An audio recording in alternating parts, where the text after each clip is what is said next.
Friends, ఈరోజు పొద్దున్న మేము గారెలు చేసుకున్నాం అనమాట. గారెలు విత్ చికెన్ అనమాట. పొద్దున్నే చికెన్ చేసుకున్నాం అనమాట. ఇప్పుడు మా డాడీ ఎలా ఉందో చెప్తారు. గారెలు విత్ చికెన్. నిన్న బోనం ఆల్రెడీ బోనాలు అయిపోయింది తెలంగాణలో, మన హైదరాబాద్లో. సో నిన్న బగారా మటన్ కూడా చేసుకుంటే అది మనం పెట్టలేకపోయినాము. సో నిన్న బిజీ ఉండడం వల్ల ఈరోజు చికెన్ విత్ గారెలు. యాక్చువల్లీ ఏమైందంటే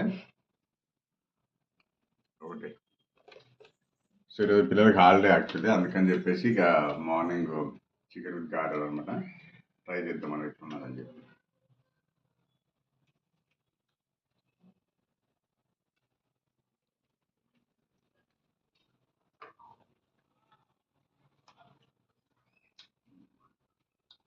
గారెలు కూడా బాగా వచ్చినాయి, అట్లనే చికెన్ కూడా.